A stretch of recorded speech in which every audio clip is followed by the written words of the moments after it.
And welcome to the East County Prep Football Report for Week 4 with Dave Dickens. I'm Ramon Scott. Dave, we're 3 weeks down in the prep football season, and Week 4 might be the best week yet if you look at some of our matchups involving East County teams. Maybe a couple of clunkers down at the end. We won't call them that, but we really do have some top matchups. Despite what happened last week, Dave, I don't want to say that we peaked in Week 3, but that's honestly what you would say right now after we took a couple of losses, some tough losses to good teams. So the East County kind of rose to its high point heading into last week. Some tough losses kind of knocked us down, but I think there's some opportunities this week for our teams to get back and make a statement, but it won't be easy. These games are tough matchups, some at home, some on the road, some we're underdogs, some we're favorites. But nonetheless, it's going to be an exciting week. Can't wait to hear what you have to say about this week's matchups. But what'd you think about last week and what you saw? Well, the top teams we have in the hills, we knew Grossmont was going up and playing a really fantastic team in the Orange County Warren team, as it's referred to as Chris Holmes referred to, top talented quarterback, and really they couldn't get the offense started, and played some pretty decent defense. And then we saw Granite Hills also pretty much lose to the not only the running game of Madison, but also, we saw the we saw that we were 4th and inches, a couple of drop balls, just not getting it done at the crucial point, dropping touchdown passes. And that's pretty much what Kellen was referring to, is they just need to clean that up. It happens, but definitely didn't want to have it happen against a top-tier team like Madison. So Madison took care of business as well. And then we will get into it and get after it. But we also saw Steel Canyon, though. They were at the bottom. I believe that I went with San Marcos by a hair. But Steel Canyon definitely shocked us. And huge comeback with, 21 unanswered points in the fourth quarter to steal one against the Knights. So, Maybe, I think that the Hills showed they were human up at the top. And I think Steel Canyon showed that they definitely deserve to be where they're at, and that they're coming for those top teams. And we'll talk about some of the plights of the Valley League teams as well, at some ups and some downs there. So let's get right into it. We'll talk about those matchups also from last week, kind of recap as we go along. You know how it goes here on the East County Prep Football Report. But Dave, we got to start off with one of the season blockbusters, guaranteed no matter what. And this year is no exception, especially when the number 6 ranked Helix Highlanders take on the 2nd ranked Cathedral Catholic Dons. Dave, Cathedral Catholic is the best team in the county. They are better than Carlsbad, but right now they are 2nd in the media poll, but 1st in the computer rankings. I don't know if you have an opinion there where Cathedral stands, but I think it's safe to say that the Highlanders trail the Dons in the power rankings, in the ratings, whatever it is, going into this game on the road at Manchester Stadium when they play Cathedral Catholic. But that doesn't necessarily mean that you can count them out, because Helix always gives Cathedral a battle, even when they've been underdogs in the past, and even though maybe the series has kind of shifted to the Dons of late, including once in the playoffs in a big game. Helix has won 9 of the last 13 meetings between these two and 2 of 3 in the playoffs. So a lot of talent on the field, and Helix is an underdog. But after their game was canceled last week, with Modern Day Catholic due to the COVID protocols, and quickly, Dave, I'll let you get in. I just want to add that we should, after the events of the past week and a half, that we should always respect the COVID protocols. And if a game needs to be canceled, then let's do our best to take the precautions, because someone we love is probably at risk, no matter if we know them well or not, if they're part of the program or not. We see that vulnerable people can be stricken quickly. So we're happy the Highlanders are back in action this week, Dave, against the Dons.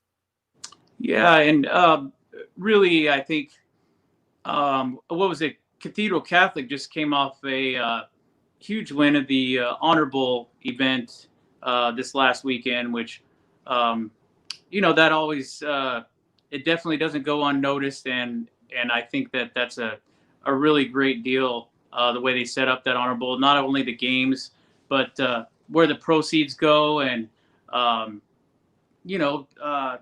really a good time to shed light on the military and really honor them the way they should be honored, and just then all the festivities that go along with the Honor Bowl. And I think it just makes people more aware and learn to be very respectful of those military folks that, especially in the wake of, our ladies and gentlemen in uniform coming back home recently. That being said, I think Cathedral Catholic, I think maybe in years past, Helix has done really well against the Dons, but I think at this point in time, I think the Dons are a superior product, if you will. And my big question really for Helix going into this week is, I want to know whether or not, since we are in week 4, depends on how you look at it. Some people call the first week 0, and we're on week 3. So I guess it just depends on how you look at that. But I'm interested to know if Elijah Ortiz, the senior, transfer is going to get the start, or if Mr. Jesse Ryland Jesse is going to get the nod once again, the sophomore returning this year behind the helms. And I wanted to just add that the Helix was idle. Their big back in the backfield, Chris Washington's averaging about 217 yards on the ground per game, pretty much scoring the majority of the points. I mean, he's averaging 3 touchdowns a game. So he's pretty much, they're getting it done on the ground and playing top tier defense. And with that being said, I wanted to mention Jordan Gash coming in with some key sacks this season so far too. He's one of the standouts on the Highler defensive unit. And even with the talent that they do have at Helix, I still do have a question mark at the quarterback position, and just the overall talent that Cathedral has. And being at home, I got to give it to the Dons. Even though they're coming in at a 2-1 mark, I think they're gonna pretty much handle Helix at least by 2 touchdowns or more. Yeah, and maybe some of the voters shifted back a little bit to Cathedral Catholic this week. Carlsbad, like I said, got the number 1 spot. Cathedral was downgraded out of the number 1 spot after they lost to Corona Centennial.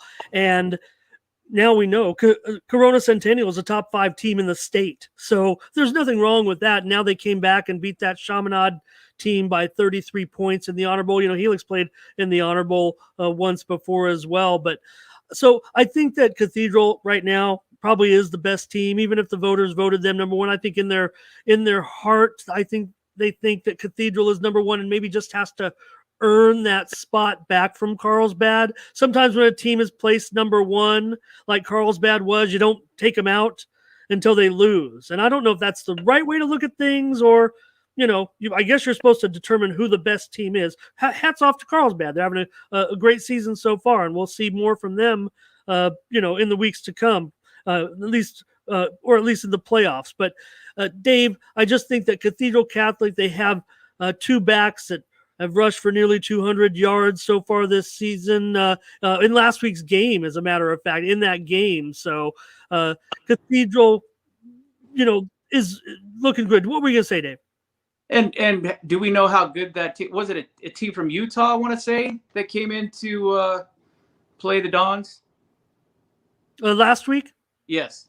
No, they were Chaminade of Mission Hills, and Okay. the Dons smashed them. They beat them by 33 points. So, and that's a good team. That's a respectable team. It's not, of course, Centennial, but it's a pretty good team, a pretty good opponent to play. And maybe the Dons did earn some points. They just didn't catch up yet to Carlsbad. The Dons also have Charlie Meyer at quarterback. They have their own defensive elite pass rusher in Jackson Moore. He had 3 sacks in the game last week. So, Dave, you look at the computers and they could actually favor Cathedral in this game by more than 2 or even 3 touchdowns. Maybe, even 4 touchdowns or maybe 5. But I have a feeling that we're kind of, I will never say Helix is underrated, but how many times have you seen a Helix team 2-0 and they're ranked 6th and they're looking up at 5 teams in the top 10 and 3 of them already have losses?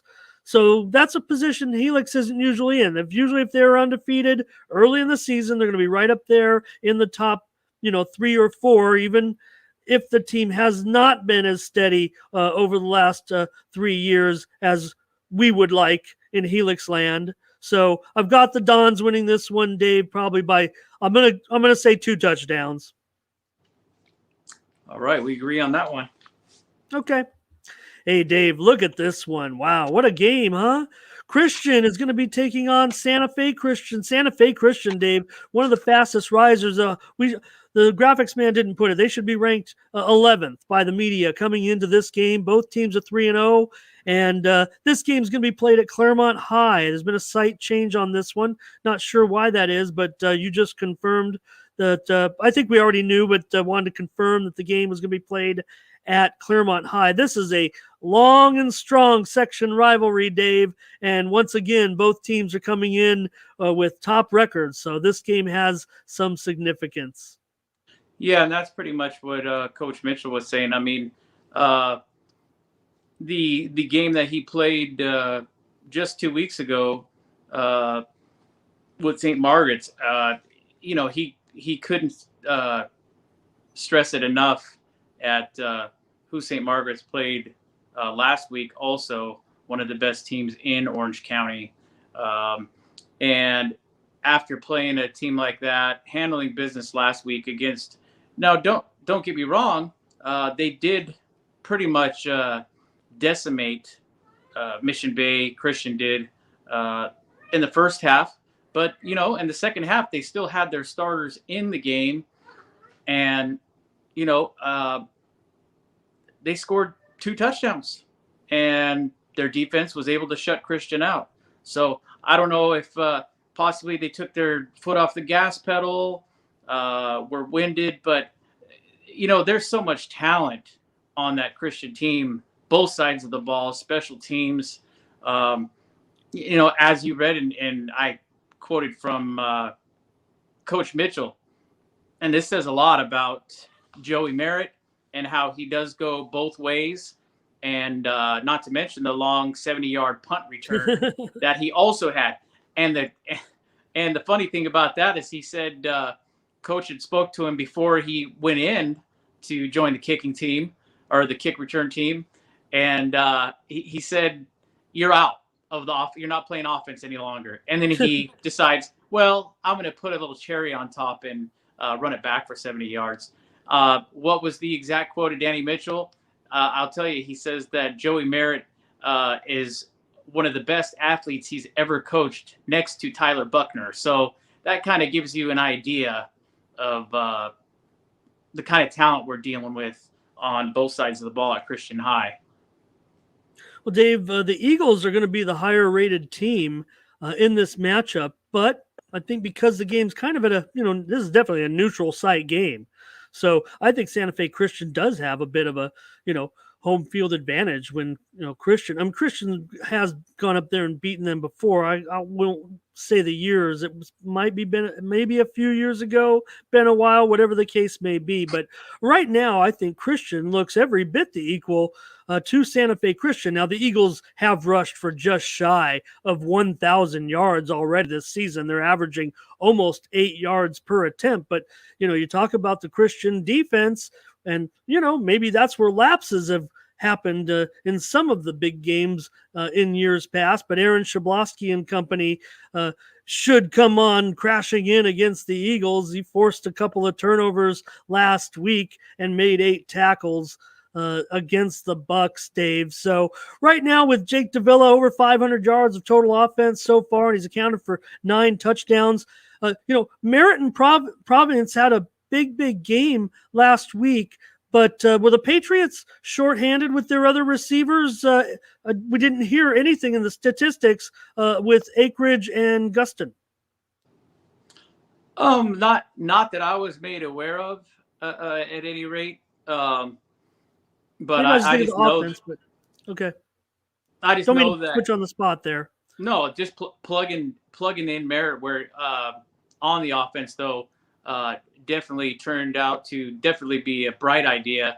I just think it's because he's an all-around athlete. Very good mental game, and also just so versatile. I just really think though it's not so much the offense, but I think the defense is going to be the key to the Patriots sneaking one over the Santa Fe Christian. Okay, so I'm gonna definitely go with and let's not forget too. Who was it? Bettis got quite a few carries, and the ground game I think was overshadowed by the yards Bettis had. Yeah, the passing attack that they had, but I think they had a decent balance. I know they go to the pass more often. Which I'm sure the offensive line is more appreciative of, but they've done well in the trenches too. And as before mentioned, Coach Mitchell said about having the captains on the offensive line. The experience and the knowledge and just the way that they carry that team should definitely not be overlooked. In this one, however. Big rivalry, but with the neutral site, I'm still going to take our Patriots, but I'm going to take them just with a slight 1-point advantage. Okay. If anything, Dave, Santa Fe Christian, I mentioned 11th ranked in that media poll, just outside of the top 10, but maybe the media people, whoever they are, might have the Eagles overrated because the computers have them just outside of the top 20, a little bit closer to Christian, which also is just outside the top 20. The computers rate this game a lot more closely than maybe the pollsters do.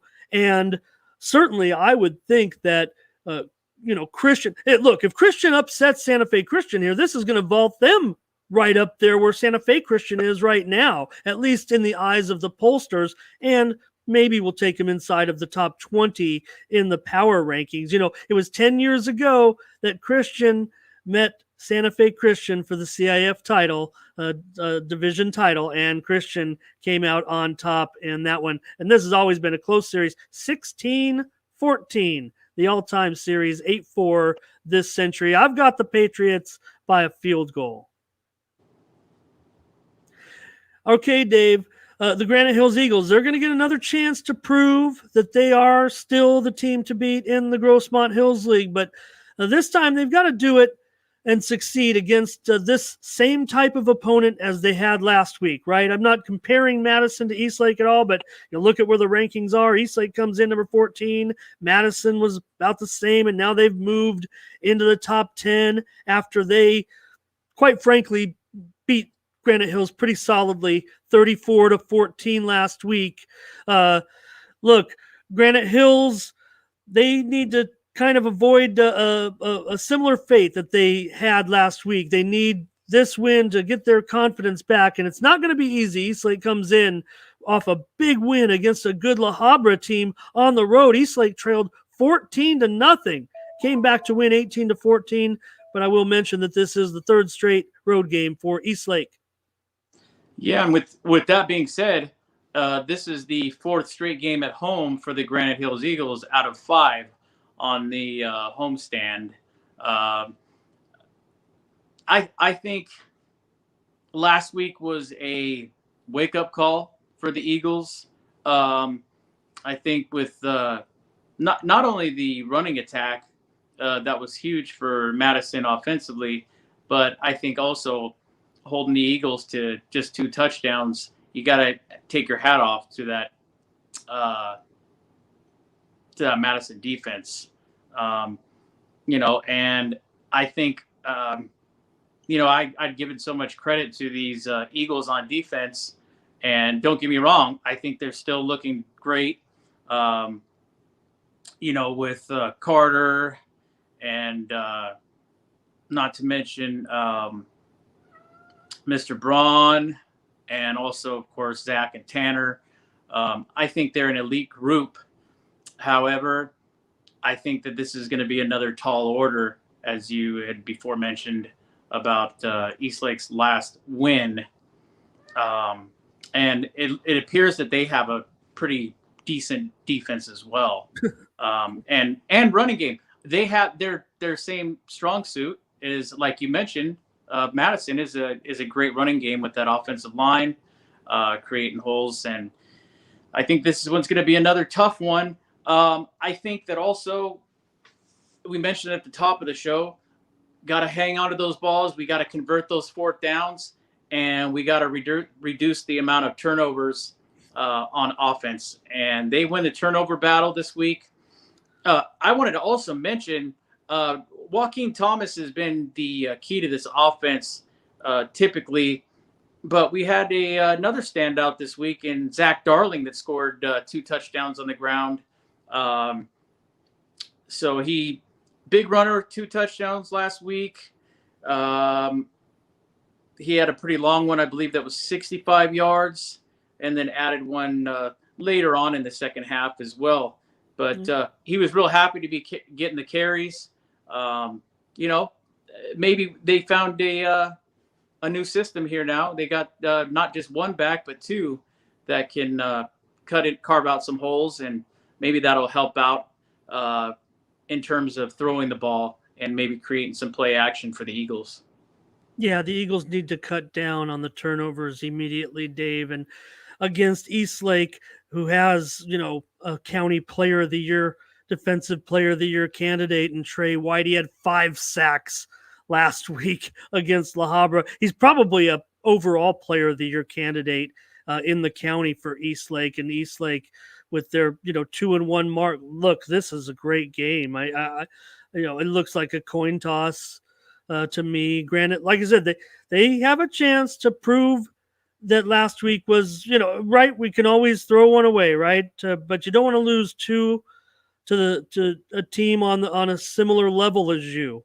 So well, you don't want to lose. You want to at least split the difference on the 2 Titan teams, and not let 2 of them get away with, or we want to definitely shut them out, I should say, rather, after beating that Poway team early on. They really haven't had any patsies, with the exception of the Valhalla Norsemen. They've got their work cut out for them. And I think, like you said, in this one, clean up the drop balls and convert the 4th downs. And especially, and I stress this especially, they need to cut down on those turnovers. They cut down on the turnovers, and I think that's a W. I'm looking for Granite to regroup, and now they have a 2 back attack. So I'm looking for Granite to win at home and win by a field goal. Okay. Yeah, Dave, I think this one's all about defense. I mean, I think you'll see Granite win. I got Granite by a point, call it like 14-13. Something in that range. I think I've got a low-scoring game. Watch out. You mentioned those turnovers, Dave, and Eastlake already has a player who has 5 interceptions this season. So might be situation where, like you said, use those backs, kind of control the ball. Eagles know how to do that. So that's going to be one of the best games in the county this week, no doubt. I think this one's going to be pretty good too, Dave.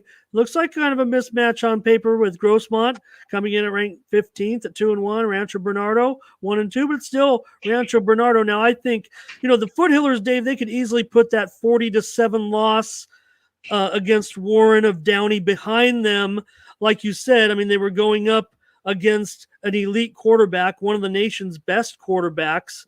The next night, he was at the Clemson game, so you wonder, I mean, they kind of compared him to the Clemson quarterback now, so you can only wonder where this man's future is headed. So I don't think there's any problem there. Grossmont, I thought they played pretty well. They got the momentum early in the second half. They wrestled the momentum for a split second with an incredible catch by Gio Burns.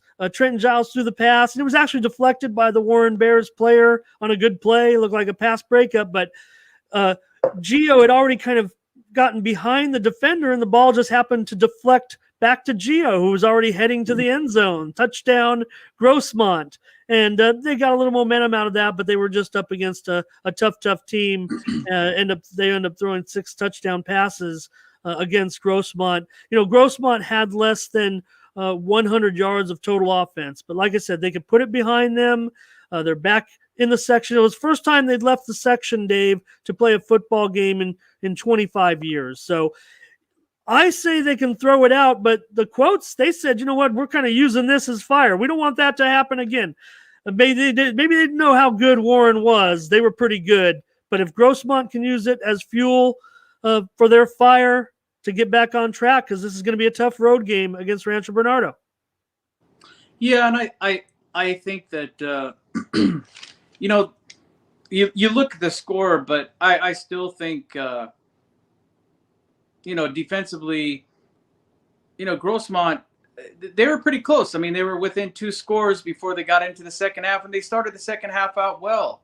But when you're playing an elite offense like that, I mean, you looked at some of the stats and in the story as well about, the 12 tackles and the forced fumble by Kevin Howard and also Brennan Sanders, who had 8 tackles and a sack.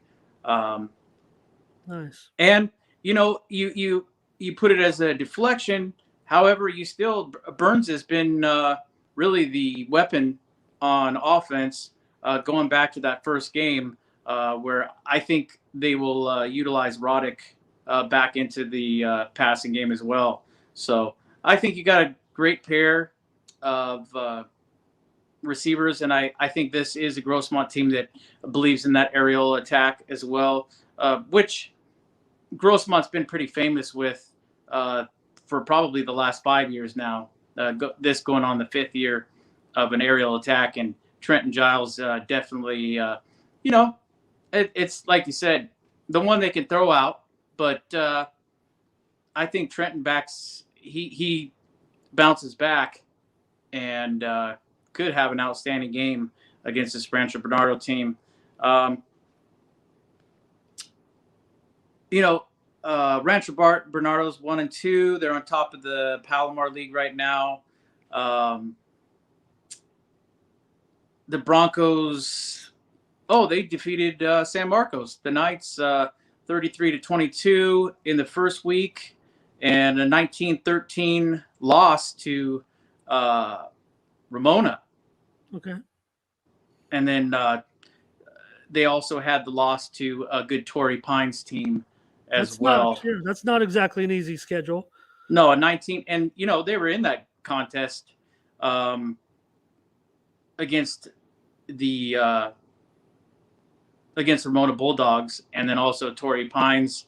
42-20, still scoring that 20 points against Torrey Pines. So I would say that Grossmont is going to have a game, but I don't think it's going to be near the opposite talent of the Warren team out of Downey. I think that this is a winnable game.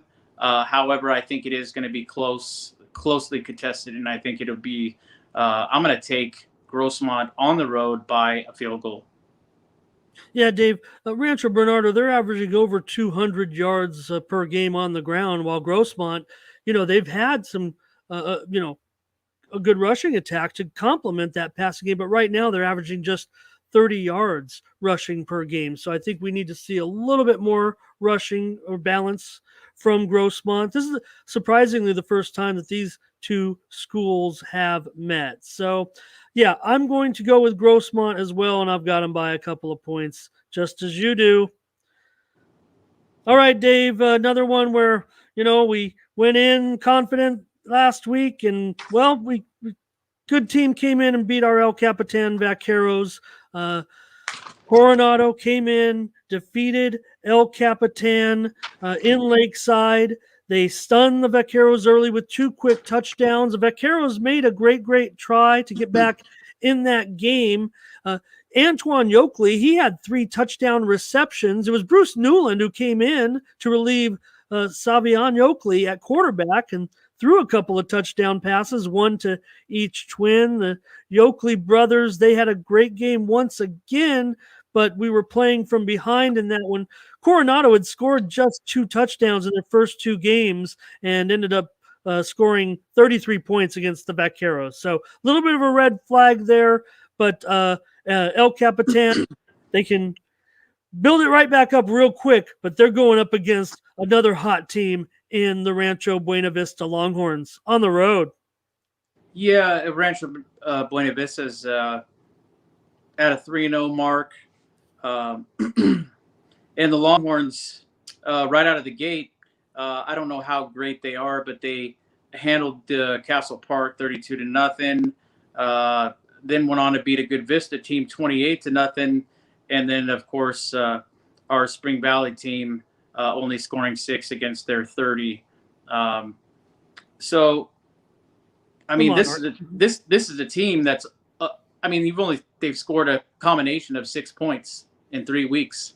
So I think El Capitan is going to have their work cut out for them. Do they have an offense to do it? Absolutely. With Yokley and Yokley at law, I think that they could definitely get it together. Let's not forget to mention that pass from Newland to Savion Yokley. My son was at that game, and he actually described that touchdown as almost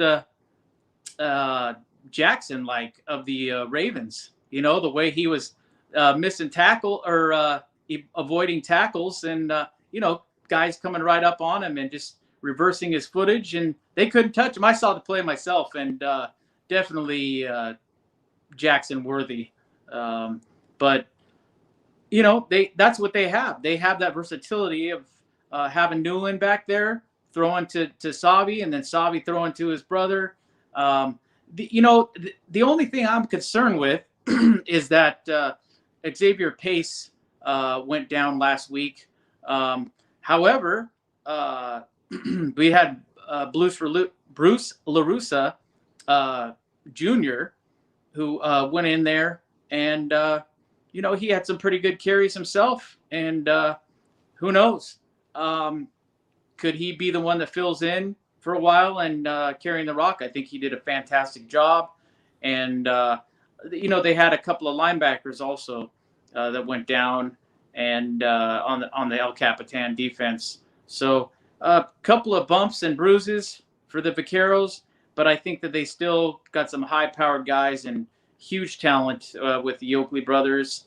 And again, I want to not forget Bruce LaRussa Jr. Yeah. I couldn't. I had to look. I saw your information on him and his performance, and I couldn't find him on the roster that I have for El Cap. So I don't have that much information on him, but stepping up big time. And I also saw that Alex Fa'aea went down in that game, and he is a big part of the team on both sides of the ball. I can't help but think that he would have had a major impact on the result of the game. Yeah, I think, with not to discount LaRussa, but I think that if he wouldn't have went down, I think it definitely could have changed the outcome of the game, especially mounting that huge comeback. This is one of those games, though, that El Capitan, they can afford to lose it. And I think that it was so close shows you the resiliency of this El Capitan Vaquero team, even with the key injuries, almost pulling one out of the hat. And that says a lot. Going up against a good Longhorns team. Yeah. I They're want on I the want rise, Dave. I want to say that the Vaqueros will rise to the occasion, but the Longhorns and who they have beat, playing at home, I'm going to have to unfortunately lean with the Rancho Buena Vista Longhorns by a touchdown. Yeah, the Longhorns are 3-0 for the first time in 8 years. They have a running back, Trapasso. He has nearly 600 yards and 9 touchdowns already this year. But maybe El Capitan, Dave, can bring back a little magic. The last time these teams met was in the 2014 CIF Division Championship game, and El Capitan won it 14-7.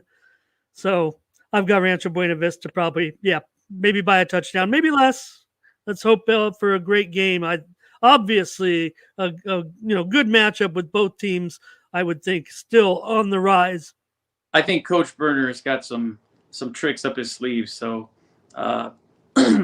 look for some magic. I definitely would expect it. A lot of talent on this team this year. Dave, look at this. Another great matchup. West Hills is undefeated, and they're going to take on the Escondido Cougars. Dave, West Hills improved to 3-0 with that victory over Olympian last week. Braden Oberg, 2 touchdown passes, 2 touchdown runs. The Wolfpack defense, they had 3 sacks, a couple of interceptions. Special teams was great. West Hills has been nearly perfect, maybe about as perfect as a football team can be. Whoever they're playing, they've been just splendid. Max Conway, he's red hot, averaging 100 yards per game. And how about Elias Sanchez found the end zone last week? Dave, West Hills, 16 touchdowns in 3 games. This is a tough opponent. Yeah, and just to stress it once again, in the win over the folks from the desert a couple of weeks ago,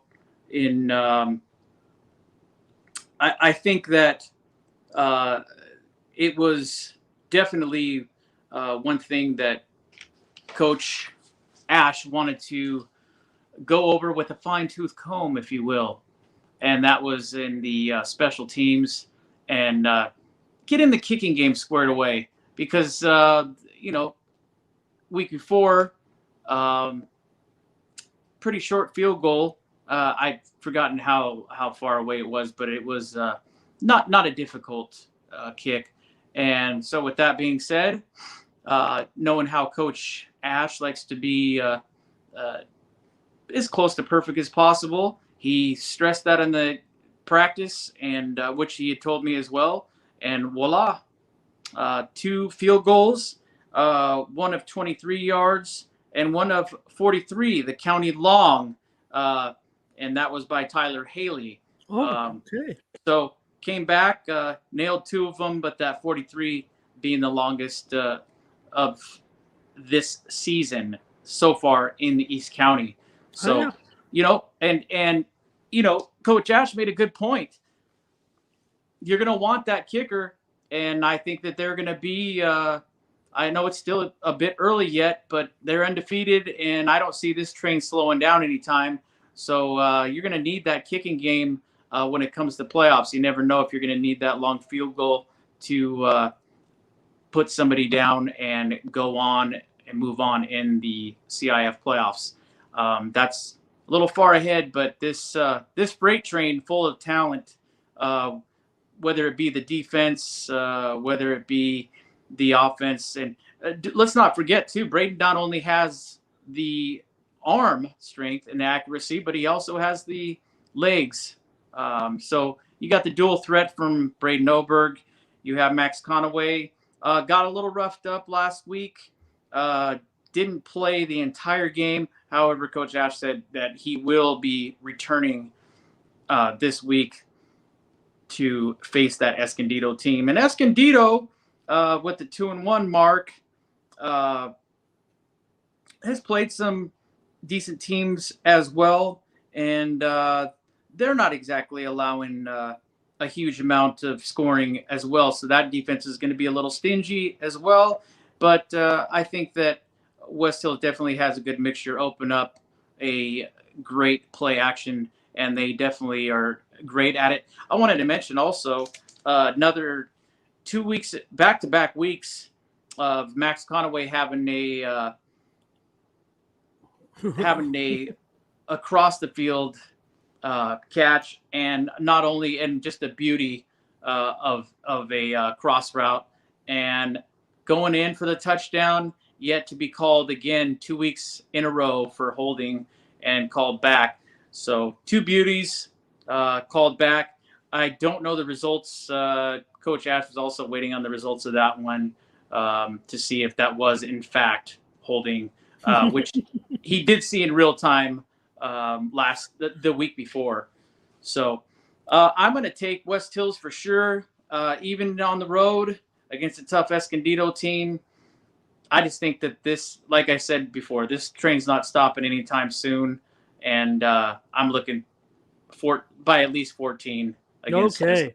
Well, Dave, actually, yeah, I would think that you look at the computer ratings, and West Hills is kind of a considerable favorite to win this game. I just think it's kind of tough, this type of situation. Escondido, they edged Westview last week 27-20 with over 200 yards rushing and 4 touchdowns on the ground, and the Escondido defense had 4 takeaways against the Wolverines. And when I mention Escondido, they already beat Canyon Hills. That's a team that we've seen play East County teams. They beat them 29-6. So these two teams just met in the last 2 full regular seasons. West Hills won. You might remember these games. They won 24-7 at home in 2018. Then they won in 2019 in Escondido, 14-7. So I think we can see the same type of game, maybe low scoring, maybe 2 touchdowns for each team, maybe 3 touchdowns, but I've got West Hills winning. And if I've got Tyler Haley on my team, I've got West Hills winning this one by a field goal. Yeah, let's not forget too, you mentioned the last meetup. I believe that Jordan Young went, I want to say that, no, that was Chula Vista, but I know that was a great game. The last time they matched up. So, and Dave, you mentioned Young. I just want to, while we have West Hills fans looking on, saw Young this past weekend playing for Mesa College 2, long punt returns. That's he played some at wide receiver as well, but you wonder when if he had that open field speed, and he showed it in the game this past week against West LA, playing for the Mesa Olympians. Jordan Young was officially a punt return man for sure in that game. He looked terrific returning the ball. I know that does not surprise you at all. No, I mean that speed he had always had, and not to mention quite a few touchdowns using his legs. So that's definitely not a surprise. But great for Jordan. I think that he's a terrific athlete, and I think that he'll pay dividends for that Mesa College Olympian team. As a freshman this year, so we might see more. We might see him score touchdowns in ways as well. Dave, got another good matchup for you. Now, I think Santana at Sweetwater. Santana is going to be expected to win this one. We know Sweetwater had that good program in the spring. We've also seen Sweetwater already lose to one of our East County teams, but the Sultans have won these 3 straight games to open the season. Dave, last week, Braden Brashears turned in 189 yards and 2 touchdowns after he replaced an injured Sultan running back, and the Sultan running backs as a whole were close to 300 yards rushing in the victory 40-27 over the Mar Vista Mariners last week. A game that was not as close, I don't think, as that score indicated. Sultans are on a roll. Yeah, Lucas Nash went down, and I believe it was with some concussion protocol, and Braden Bashir just came in, and he definitely took them to school. And here was the big key is, Santana was down early, and they not only the injury, but they had turned the ball over 5 Oh times gosh, in the first half. can't do that. Can't do that against anybody. And well, here's the key: their defense has been playing so well that they were still able to keep them in the game and keep them at bay. So I mean, look, the city of Santee, east and west, is the golden child of the valley right now. And Sweetwater, who missed last week due to lack of personnel between the Matadors and the Red Devils as far as personnel, so they weren't able to play that game. So Sweetwater got an unexpected bye, and the last game I remember seeing them, they lost to Grossmont 37-14 in the opener, and 13-7 to Coronado. So okay, so we've seen them too. And Coronado just beat El Capitan, and I think and lost to Santana. And then Santana beat that them. Overtime game, yeah. Yep. So I'm looking for Santana pretty much on this one to win by multiple scores. I think that they are going to increase that 3-0 mark to 4-0 as well. And Santee stays undefeated on the east and west side. And I think we're going to look. And now you got the two-headed monster with Braden Brashears and, and then also your Lucas Nash coming back. So you got that two-headed monster. You got the defense. And Jordan Logan runs the ball too, right? So Jordan Logan. Yeah, and you're gonna you're gonna open up the passing game too. So I think that this one should be handily won at least by a pair of touchdowns. Look, maybe Dave, 3. Maybe by 3. You say? Yeah. Okay. Dave, it's you think about the Sultans and how they're producing this winning season once again, and while some of the other winning teams seem to have, and they're returning players all over, but the Sultans seem to have had kind of like the most turnover, and yet they're still producing wins, right? So that says a lot. Now, Sweetwater, we know they don't pass the ball at all, so the Sultans know what to expect from Sweetwater on offense. Look, we don't know much about the Sultans. We know about how well they did in the last game. We don't have any statistics on the Sultans this year. We're not seeing the statistics, but I do know this. And I think maybe you can confirm that. I think Dylan Anderson has an interception in all 3 games so far this season. Yeah, for Santana. Yeah, they've been getting after it, and I want to stress that too, that the depth for the Sultans so far this season, especially on the offensive side of the ball, has been just astonishing. So I think this is a complete team. I think there's some naysayers out there that are still on the fence about the Sultans, but I think they get out of this one at least by 3 touchdowns. 3 touchdowns. Yep.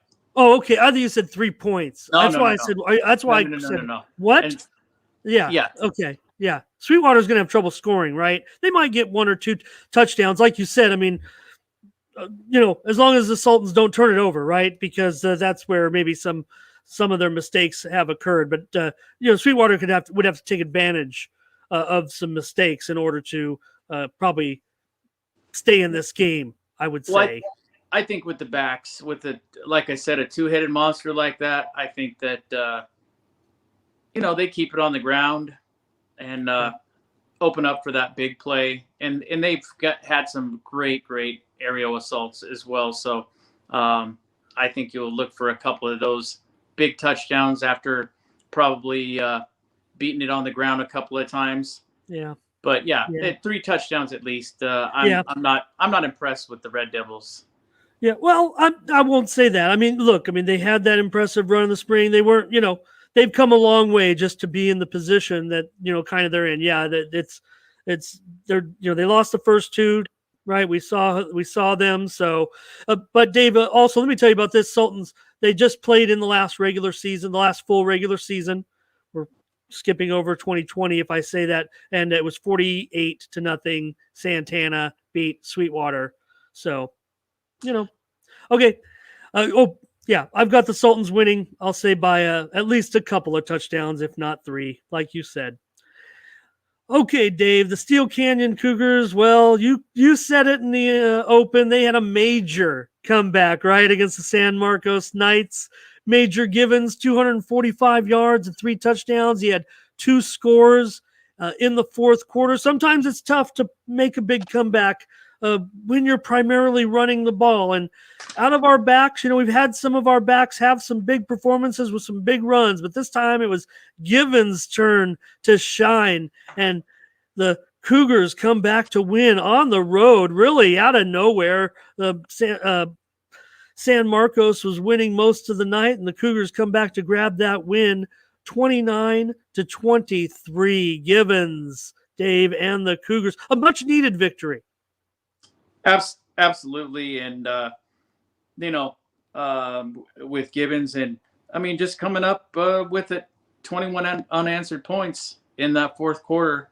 I don't know what Coach Longerbone said to the crew, but it definitely fueled their fire, and they took care of business. I think this is another crucial week against the winless St. Augustine Saints. Yeah. Who would have thought we'd talk about this game 7th or 8th down the line right at the beginning of the season? This looks like, right up there with the Helix Steel and all those others usually, right? Yeah, I'm looking at this one, and I almost Helix Cathedral. You know what I mean? I thought it was a typo. I mean, when is the last time we talked about week 3 and a winless Saints team? I think that's definitely been a while. And then Steel Canyon coming in only at a 1-2 record. This is not typical of either team in the past. The Saints. Let's see, Major Givens should be the one to watch yet again. He's averaging about 89 yards on the ground a game and 4 yards a carry. And then, like we said, just a great comeback. And then the Saints, they lost to El Camino 21-13, whom Grossmont took care of in week 2. And also decimated Rancho Santa Margarita 39-10. So I think that well, that's Isaiah Presley, however, Isaiah Presley is going to be the key component to the Saints coming out of the backfield, averaging 5.2 yards a carry, about 107 yards a game. So I think that's really the main component of that St. Augustine offense is Mr. Presley, as far as I can see. So I think it's I'm going to say it's going to be a low-scoring affair, defensive battle. Who can take care of the ball and not turn it over? Whoever wins the battle of the turnovers is going to get the W. I'm looking for Steel Canyon to pick up another crucial game on their very tough schedule, and I'm looking for the Cougars, led by Mr. Givens out of the backfield, to bring them to the 2-2 mark and even their season out at 500. And I'm looking for the Cougars to win this one by a touchdown. Okay. Well, yeah, you mentioned the Saints running game. They have a pair of 200-yard rushers so far, but you know what? They've only rushed for one touchdown on the ground. So, for Steel Canyon, maybe they're starting to get a little bit more offense from the rest of the crew. Matthew Barton, he threw a big long pass to Nathaniel Gillis and Eric King and a touchdown run. He also ran in for a 2-point conversion. So maybe there's some versatility there. You mentioned the Saints and that tough schedule, El Camino, Oceanside, and it was Santa Margarita. They're in the Trinity League. So look, they're 0-3. They played a tough schedule, and well, unfortunately, one of these teams is going to get a loss. I've got the Saints, Dave, winning this one. I've got the Saints winning this one by a field goal. All right, Dave. I think this is a good game. It's not the marquee matchup, but the Elkhorn Valley Braves, they suffered that heartbreaking loss last week against Vincent Memorial. They played that one in El Centro on a neutral field. Dave, Coach Nick Osborne, he said the team basically executed the game plan to perfection. They did all they could. They played, as well as they could. You're playing a very, very good team in Vincent Memorial that needed to use every ounce of its ability to eke out a 14-12 victory, Dave. And Coach Osborne said that bus ride back, while the Braves can be proud of their effort, it was pretty quiet bus ride back on Highway 8. Yeah, and I think that they're definitely going to get rewarded for their labors after these past 2 weeks, as they lost a heartbreaker against the Cardinals of Hoover the week before, and as you mentioned, and Coach Osborne mentioned as well, that Coach Cliff put together a phenomenal game plan and was well executed. Just came up a little short. The Chieftains this year have lost 52-0, 59-6 to Vista, and 20-6 by Marantha, who lost to our Mountain Empire team 51-0. That's like 130-12. Yeah, so this Chieftains team is not scoring much. Elkhorn Valley is punching it into the end zone.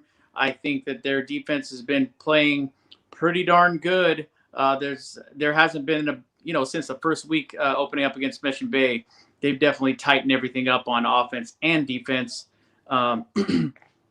Kal-El Gordon is averaging 89 yards a game on the ground for the Braves. ECB has lost to a great Mission Bay team, which was the 48-0, 30-22 to Hoover, as mentioned before, and just this last heartbreak. So the Braves are going to get over the hump this week. And the last time that the Braves squared off against the Chieftains was in 2017, a 32-21 win for the Braves at home against the Chieftains. And at that moment, they had just changed. Coach Osborne wasn't there yet, but they had just changed coaches mid-season at that point in time, and really were scoring quite a few points in their both of their 2 games prior to their meeting with the Chieftains in that year. So yeah, I'm definitely looking for the Braves to come out at least by 2 touchdowns over the Chieftains. Okay, yeah, for sure. Dave, the Braves led that game 12-7 after 3 quarters. Yasir Blair, Demarion White had sacks in the game for the Braves. You mentioned Khalil Gordon and his 2 touchdowns rushing, and that he combined with Ahmed Sohail Amir Hussein for close to 200 yards between the 2 backs. So the Braves have a potent rushing attack for these type of opponents. So I think the Braves can win this one as well by a touchdown or so, maybe more. Interesting, Dave, my series note on this, these teams first met in 1959. Wow, but they've only met 9 times overall, with the Braves leading the series 6-3. I've got the Braves winning this one. We both do. Okay, Dave, Mount Carmel Sun Devils are going to come in to take on the Valhalla Norsemen. The Norsemen last week, they had a tough game, but they did crack the scoreboard. A.J. Cornthwaite hauled in an 11-yard touchdown pass from Tommy Logan to get the Norsemen on the board, but they lost for the second straight week. Mount Carmel, look, I'm all in with head coach Drew Wessling. I think they're a team that's definitely on the rise here, approaching the top 10 rapidly. They already have 1,000 yards of total offense. These teams met back in 2015 in the CIF playoffs. Mount Carmel won 27-14. I imagine they'll win this one as well. Yeah, Caden Gent averaging 239 yards a game for the Mount Carmel team, and the defense is also averaging 3.8 sacks a game. Undefeated, wins over 33-17 over Central, 28-21 over Patrick Henry, and 27-0 recently over Valley Center. So great Mount Carmel team that's taking care of some great teams as well. So in a season of rebuilding for the Valhalla Norsemen, yeah, I'm definitely looking for Mount Carmel, even though they are going on the road with a combined 108-6. So 108 to 6 points in the last two games. Okay. Whoa. Yeah. So I think they're going to take care of the Norsemen quite handily. I'm looking for them to win by 3 touchdowns or more. Yeah, I think the computers even have more than that. So we'll just call it Mount Carmel wins by 3 or more touchdowns. In this one, Dave. Okay, we'll move on to the next one, Dave. We have a better chance here for sure. Mount Miguel is going to go on the road to take on Crawford. When last seen, the Mount Miguel Matadors played that game against Patrick Henry. They played it. People are going to look back and they're going to see that 42-7 score and forget that Mount Miguel kind of matched offenses with them in the first half. Mount Miguel did move the ball pretty well with Davin McGowan. They ran the ball pretty well. Patrick Henry was a better team and they got the win. Hey, you got 3 weeks to prepare for a winless Crawford team, and Mount Miguel, they're a considerable favorite in this one, Dave, by the computers. Maybe it'll be closer. Crawford, they haven't looked good, but they've been out there on the field. So they're at home. But I expect Mount Miguel to take care of business in this one. Absolutely. I think, Jeremiah Castillo, maybe he can chuck a couple this week from behind center. Maybe even trot into a couple of holes, maybe running the ball as well. But, I'm looking for Mount Miguel also. Played one game.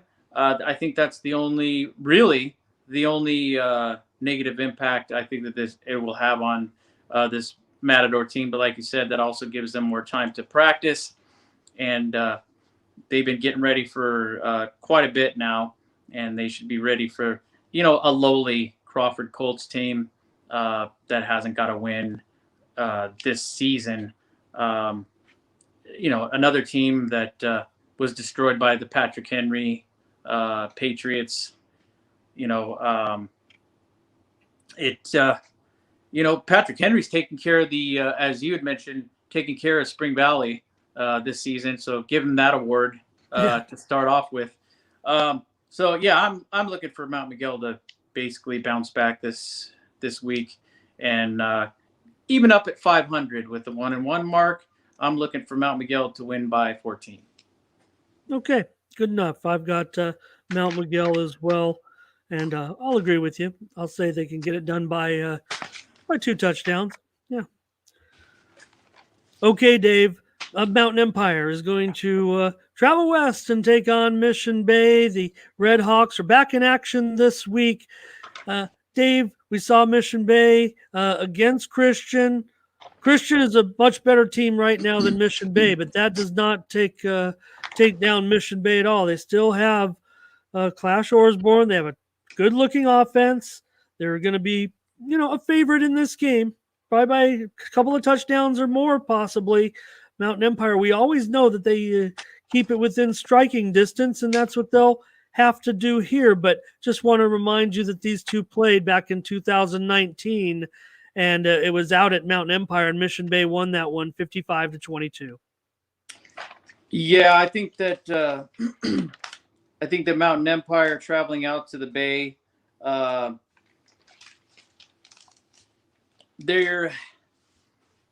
last time, you already mentioned that, but they're going to travel out to Mission Bay against a really good Mission Bay team. Now, like you mentioned, also the Patriots handled them, but they did play an excellent second half of football. They did beat the Braves out of the gate, 48-0, very handily. Clash Osborne is he's the real deal. He is, and the poise you see in the pocket, and even getting squeezed out of the pocket. This kid has got a great arm on the run, in the pocket. I think he's going to be one of those highly coveted college recruits are going to be looking at. Just a phenomenal competitor. Doesn't let anything get him rattled.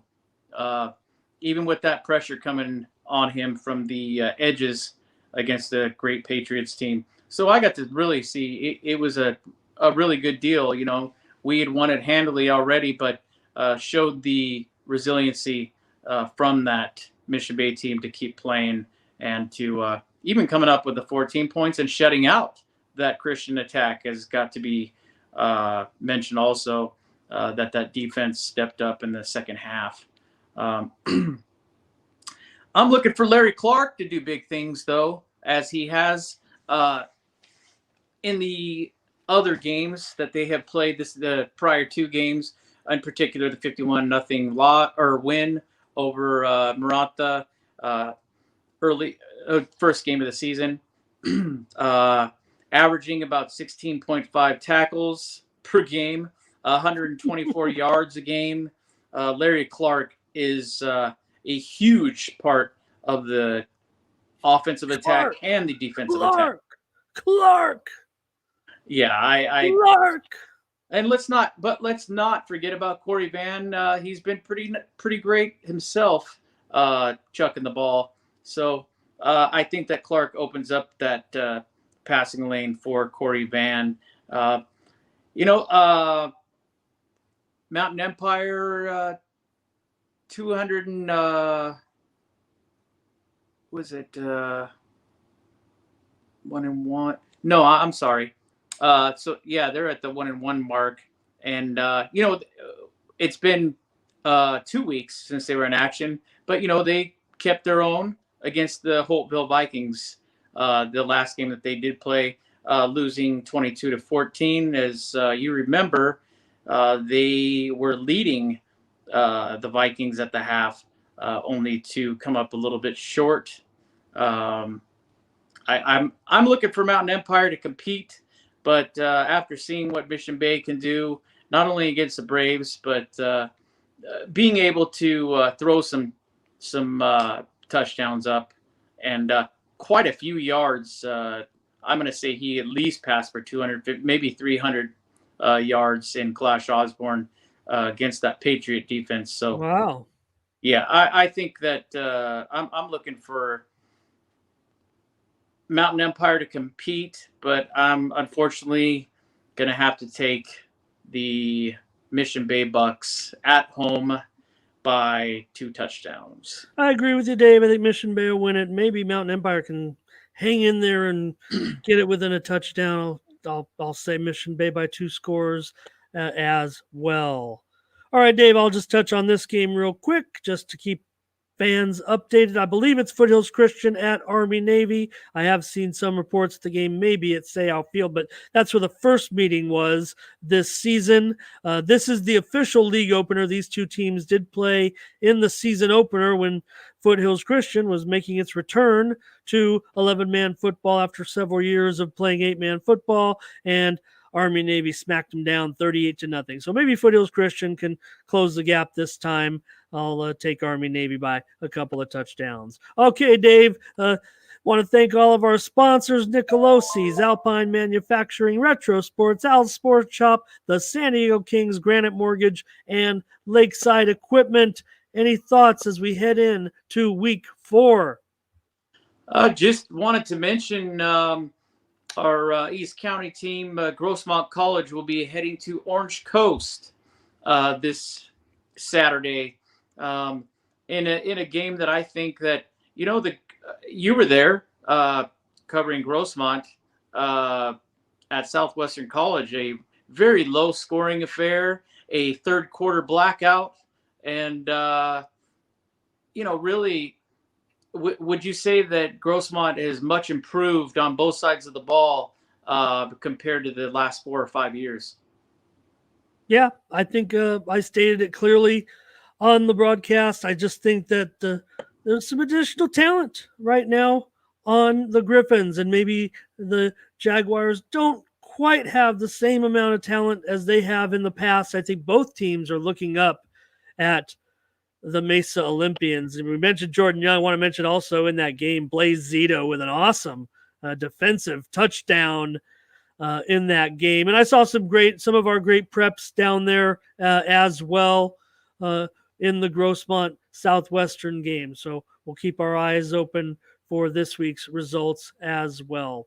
So, okay, Dave, big week of prep action. Want to be interested to see what you come up with for us, and we'll catch you next week with that East County Prep Football Report.